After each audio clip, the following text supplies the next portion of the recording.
question. My name's Scott. I'm with MCFAN here. I'm with Miss Kelly Kohls. And can you tell me a little bit about what you're trying to do here for Ohio here as far as the education and informing people? Sure, sure. My organization is called the Ohio School Board Leadership Council. We are an organized group of school board members from across the state, and we felt that people needed to understand the needs for reform in this state. We needed people to understand, to help us get things done within districts, the failures and the successes, what we need to work more on in the state of Ohio.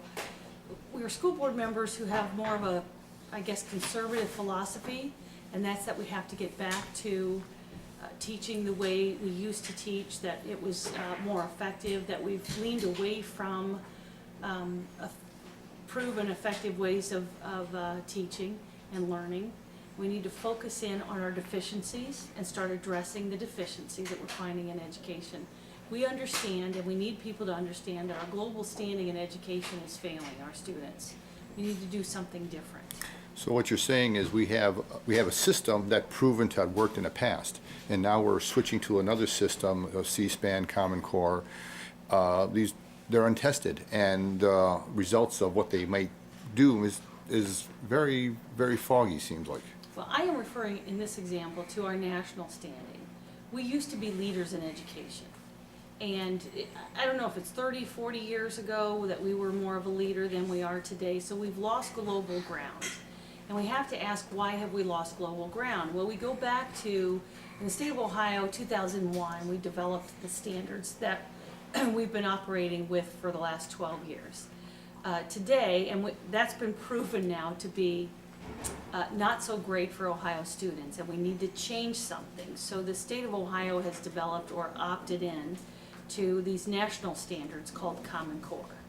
These national standards are said to be deeper, more in-depth, more rigorous, but just saying that doesn't make it so.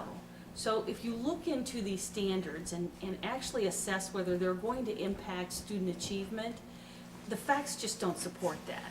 So we're saying that we might need to go back to a way of teaching, a way of learning, a way of processing, and setting standards that we used to use. And Which got results. Which got results better than what we've been seeing over the last 30 years. I believe that we focused in on adult needs and kind of forgotten that the children's academic success should be our primary goal. Even though we use the words, they haven't been proven to be effective, those words. So these Common Core standards are just written paragraphs that describe what we need to be learning or teaching. They don't dictate how to do that. So that's up to the individual districts on how to implement those standards. Our problem more with the standards is that they've never been tested. You can write paragraphs that look beautiful. It doesn't mean that they actually function in the real education setting. So we're looking at these standards and we're saying they're beautifully written. Who wouldn't adopt them?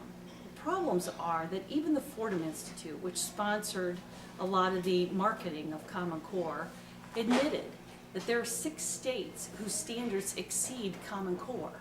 My question is, why are we then involving ourselves into a national standards when other states have already used standards that have proven to be successful? Massachusetts is a perfect example. They lead this country in academic success. Indiana, really well-vetted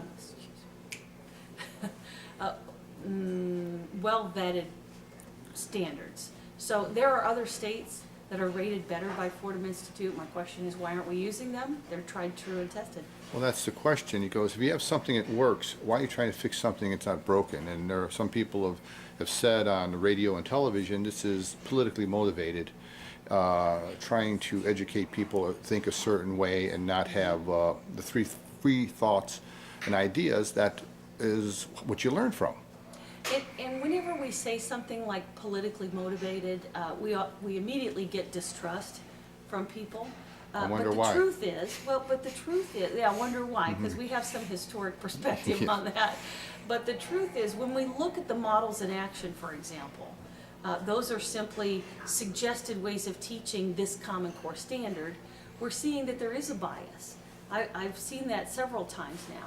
I'm hearing from people who have participated in Race to the Top.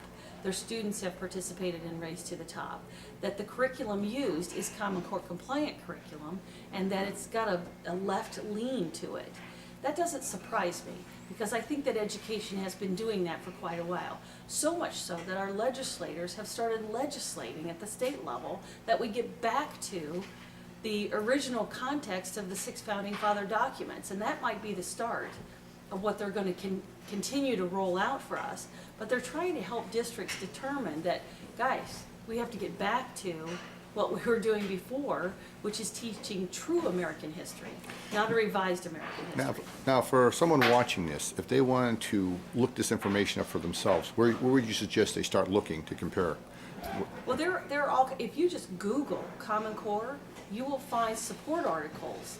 Almost all of those support articles are written by either the Teachers Union or by the Fordham Institute. So there's only a couple organizations that I have seen, and they've been very prolific with their information that support Common Core. And I absolutely encourage people to read that information because then you know why it was implemented in the first place. But secondly, there's plenty of articles that indicate the problems with Common Core, and those can be found on a myriad of websites and informational textbooks, materials. So I encourage people to get both sides. One of the places that you can go and hear experts speak about both sides is the OSBLC, Ohio School Board Leadership Council, osblc.com, and you can click on Common Core Debate. The debate is 2.5 hours long, so it's very long, but it's perfect. It will, in that time frame, get you kind of fully up to speed. So people can... We have 3 experts that speak to the pros on Common Core, and then we have 4 experts that speak to the opposition to Common Core and why that exists. And I think it's a great way to spend your time and get up to speed quickly. Good place for people to start to find out, because the education of their children is very important. It's honestly, and I might sound dramatic, it is at risk. Yes, it would seem that way. Well, thank you for your time for this interview here, and hopefully people will look forward of going and finding information for themselves and That'd be great. finding out. Thank Thank you you for your time. Thank you.